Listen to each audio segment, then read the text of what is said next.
A paz do Senhor Jesus, povo lindo de Deus. Estou aqui mais um dia na jornada da leitura bíblica. Hoje, lendo a partir do capítulo 36 do livro de Gênesis, onde diz assim: esta é a história da família de Esaú, também chamado de Edom. Esaú tomou suas filhas entre as filhas de Canaã, Ada, filha de Elon, o Hitita, Oholibama, filho de Aná, e neta de Zibeon, Reveu.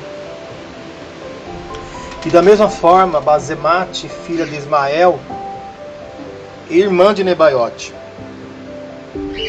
Ada gerou para Esaú Elifaz, Basemate gerou Reuel, Oholibama gerou Jeus, Jalaão e Corá. Esses, portanto, foram os filhos de Esaú que lhe nasceram em Canaã. Esaú tomou suas mulheres, seus filhos e suas filhas, todas as pessoas de sua casa, seus rebanhos, todos os outros animais e todos os bens que havia conquistado em Canaã, e partiu para outras terras, para longe de seu irmão Jacó. Os bens de ambos haviam acumulado, era tantos que já não podiam morar juntos, próximos, por conta da terra em que habitavam não conseguiam produzir o suficiente para sustentar todas as pessoas e seus rebanhos. Por esse motivo, Esaú, também chamado de Edom, estabeleceu-se nos montes de Seir.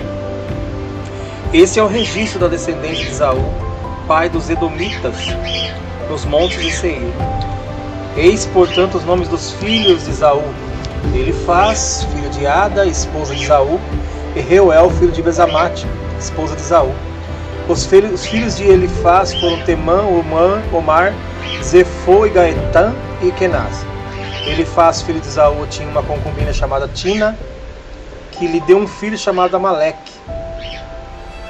Foram esses os netos de Ada, esposa de Esaú. Eis os filhos de Reuel, Naate, Zerá, Zamá e Mizá. Foram esses os netos de Basemate, esposa de Esaú. Eis os filhos de Oholibama, esposa de Esaú, filha de Aná, e neta de Zibeão, os quais ela deu a Esaú: Jeus, Jalão e Corá. Eis o chefe dentre os descendentes de Esaú, os filhos de Elifaz, primogênito de Esaú: Temã, Omar, Zefô e Kenaz. Corá, Gaetã e Amaleque. Foram esses os chefes que descenderam de Elifaz na terra de Edom, eram, pois, netos de Ada. Eis os filhos de Reuel, filho de Esaú, os chefes de Naatá, Zerá, Zamá e Mizá. Foram esses os chefes descendentes de Reuel em Edom, netos de Basemate, esposa de Esaú. Eis os filhos de Oholibama, esposa de Esaú, os chefes de Jeú, Jalão e Corá. Foram esses os chefes descendentes de Oholibama, esposa de Esaú, filho de Aná. Esses foram os filhos de Esaú, que é Edom, e essas foram todas as tribos que dele descenderam. Eis os filhos de Seir, o Ereu, que moravam na região naquela época: Lotã, Zobal, Zibeão e Aná. Dizon, Ezer e Dizã, esses descendentes de Seir, foram chefes das tribos dos Oreus no território de Edom. Lotã foi o pai dos grupos de famílias de Uri e Emá. Tina era a irmã de Lotã. Esses foram os filhos de Zobal: Alvama, Naate, Ebal, Cefó e Onã. Eis os descendentes de Zibeão: Aiá e Aná. Foi este Aná que descobriu as fontes de águas quentes no deserto, quando apacentava os jumentos do rebanho de seu pai Zibeão. Esses foram os filhos de Aná: Dizon e Oholibama, a filha de Aná. E os filhos de Dizon: Endã, Isbã, Itrã e Querã. Esses foram os filhos de Ezer: Bilã, Zaavã e Acã. Eis os descendentes de Zã: Uz e Arã. Estes foram, portanto, os chefes das tribos dos Oreus: Lotã, Zobal, Zibeão, Aná, Dizon, Ezer e Dizã. Esses foram os chefes dos Oreus, conforme as divisões de seus clãs por toda a região de Seir. E eis que os reis que reinaram sobre as terras de Edom, antes que houvesse a instituição de um rei para dirigir os israelitas, Belá, filho de Beor, reinou em Edom. Sua cidade era conhecida pelo nome de Dinabá. Quando Belá morreu, foi sucedido por Jobabe, filho de Zerá de Boza. Jobabe morreu e Uzã da região dos Tinamitas foi seu sucessor. Então Uzã morreu e Haddad, filho de Bedad, que tinha vencido os midianitas na terra de Moabe, foi seu sucessor. Sua cidade era chamada Avite. Haddad morreu e Sanlá de Masreca foi seu sucessor. Sanlá morreu e Saul de Reobote, nas proximidades do Eufrate, o rio, reinou em seu lugar. Saul morreu e Baal-Anã, filho de Acbor, foi seu sucessor. Baal-Anã, filho de Acbor, morreu e Adar governou em seu lugar. Sua cidade chamava-se Paú e o nome de sua esposa era Metabel, filho de Matred, neta de Bezaag. Eis os nomes das chefes que descenderam de Esaú, segundo seus nomes, clãs e regiões onde viviam cada uma das tribos: Timna, Alva e Getete, Aiolibama, Elá e Pinom, Kenaz, Temã e Bizar, Magdiel e Irã. Foram esses os chefes de Edom, quando cada um deles estabeleceu-se num território da terra que ocuparam. Esaú, portanto, é o progenitor dos Edomitas. Capítulo 37. Jacó habitou na terra de Canaã, onde seu pai Isaac tinha vivido como estrangeiro. Esta, portanto, é a história da família de Jacó. Quando José, seu filho, tinha 17 anos, pastoreava os rebanhos de ovelhas e cabras com seus irmãos, cooperava com os filhos de Bilá e os filhos de Zilpa, mulheres de seu pai. Entretanto, José compartilhava com seu pai sobre a má fama de seus irmãos. Israel amava mais a José do que a todos os seus outros filhos, porque ele era o filho da velhice e mandou-lhe fazer uma túnica adornada. Seus irmãos perceberam que seu pai o amava mais do que a todos os seus outros filhos e odiaram-no. Tornaram-se tão invejosos que não conseguiam mais lhe falar de maneira amigável. Ora, José teve um sonho e o contou a seus irmãos, que passavam a nutrir ainda mais raiva dele. José lhes havia dito: ouvi o sonho que tive. Pareceu-me que estávamos atando feixes nos campos e eis que meus feixes se levantou e ficou em pé, e vossos feixes o rodearam e se prostraram diante do meu feixe. Seus irmãos lhe indagaram: queres acaso governar-nos como rei ou dominar-nos como senhor? E eles odiaram ainda mais por causa de seu sonho e de suas intenções. Depois José teve ainda outro sonho e o contou deste modo a seus irmãos: tive ainda outro sonho, dessa vez o sol e a lua e 11 estrelas se curvavam diante de mim. Assim que narrou o sonho a seu pai e a seus irmãos, o seu pai o repreendeu, e com estas palavras: que sonho foi esse que tiveste? Iríamos todos, então, eu, a mãe dos teus irmãos, e cada um deles prostrar-se rosto em terra diante da tua presença? No mesmo instante, seus irmãos arderam em ciúmes deles. Seu pai, contudo, passou a refletir sobre o que ouvira. Aconteceu que os irmãos de José haviam saído levando as ovelhas e as cabras de seu pai até os pastos que ficavam próximo da cidade de Siquém. Então Israel perguntou a José: não apacentam teus irmãos nos rebanhos em Siquém? Vem, vou enviar-te a eles. E ele prontamente respondeu: eis-me aqui. E prosseguiu Jacó: vai, então, ver como estão teus irmãos e o rebanho, e traze-me notícias. Ele enviou quando estava no vale de Hebron.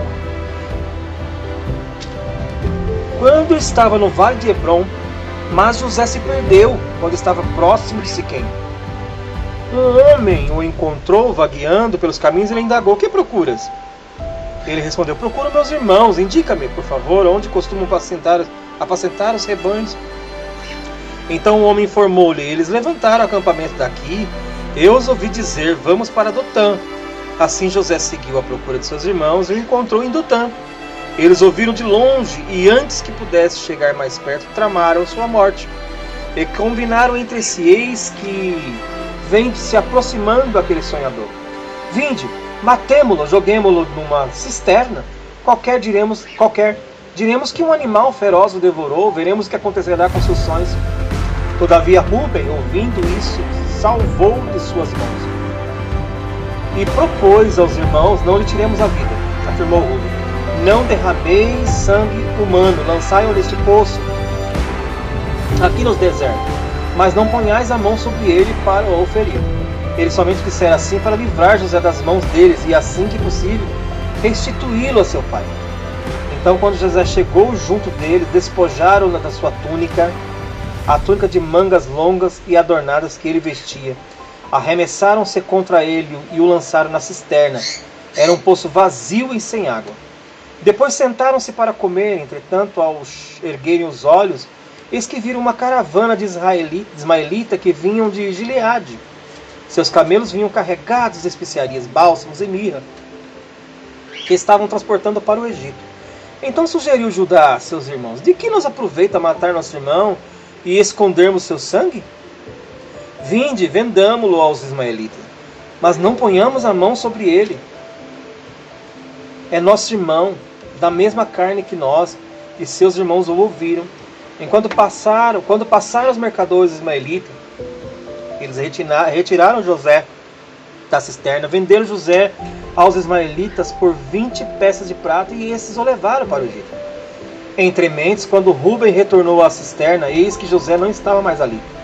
Então, enfurecido, rasgou suas vestes e, saindo ao encontro de seus irmãos, desabafou: o rapaz não está mais lá. E eu, aonde irei? Então eles degolaram um bode e ensoparam de sangue a túnica de José. Em seguida a mandaram entregar ao pai com este recado: eis o que encontramos. Vê se é ou não é a túnica de teu filho. Jacó a observou e afirmou: certamente é a túnica de meu filho. Um animal selvagem o esquartejou e o devorou. José foi trucidado. Indignado, Jacó rasgou suas vestes, vestiu-se de pano de saco, conforme a tradição, e pranteou durante muitos dias por seu amado filho. Todos os seus filhos e filhas se achegaram para oferecer-lhe consolo. Contudo, ele recusou toda e qualquer consolação e declarou: não, em luto que descerei ao Sheol para me encontrar com meu filho. E continuou a chorar a perda de seu filho José. Enquanto isso, no Egito, os midianitas vendiam José a Potifar, oficial do faraó e capitão da guarda imperial. Capítulo 38. Aconteceu que nesse tempo Judá se separou dos seus irmãos e foi morar na casa de um homem de Odalã que se chamava Ira. Ali Judá encontrou a filha de um cananeu chamado Suá, casou-se com ela e a possuiu. Ela concebeu, deu à luz a um filho, e o pai o chamou de Er. Outra vez ela concebeu, gerou um filho e chamou de Onã. Quando estava em Quezibe, engravidou novamente e teve outro menino que chamou de Selá. Mais tarde Judá casou Er, seu filho primogênito, com uma mulher chamada Tamar. O Senhor Deus reprovou severamente as contínuas atitudes perversas que Er, o filho mais velho de Judá, praticava, e por esse motivo o fez morrer. Então Judá orientou Onã: vai à mulher de teu irmão, cumpre com ela o dever de cunhado, casa-te com ela e suscita com uma posteridade a teu irmão. Ora, Onã tinha consciência de que o filho que nascesse não seria considerado como seu. Por isso, cada vez que tinha relações sexuais com a viúva do seu irmão, ele deixava que o esperma caísse no chão para que seu irmão não tivesse descendentes por meio dele. O Senhor ficou irado com a atitude desobediente e egoísta de Onã e o matou também.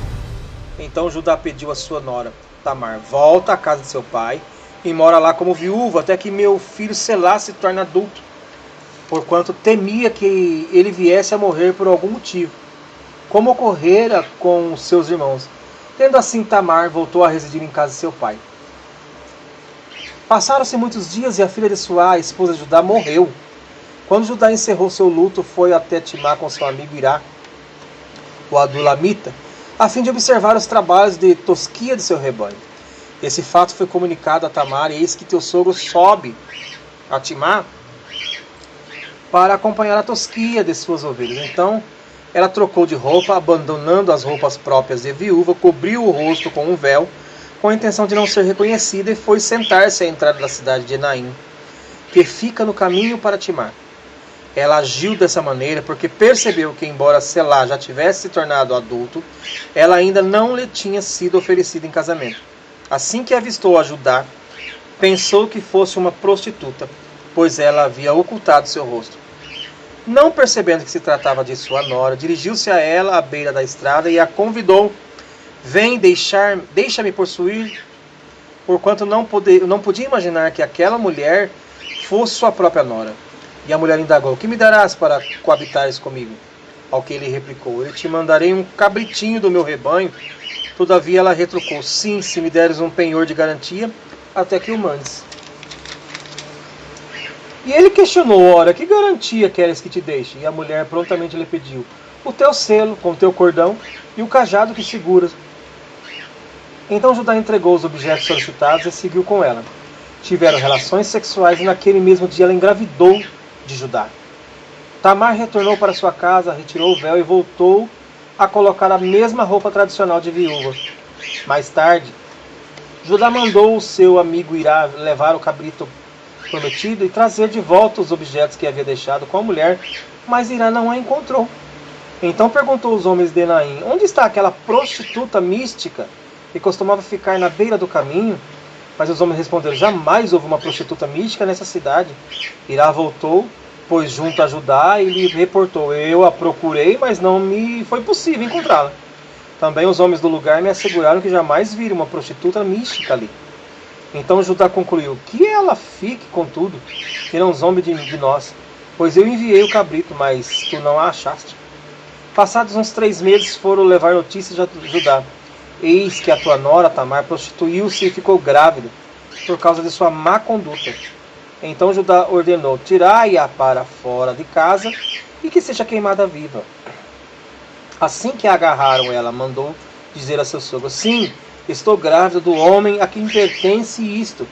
Vê se o Senhor reconhece a quem pertence este selo, este cordão e este cajado. Judá os reconheceu e declarou: ela é mais justa do que eu, porquanto não cumpri minha palavra, dando-a como esposa ao meu filho, Selá.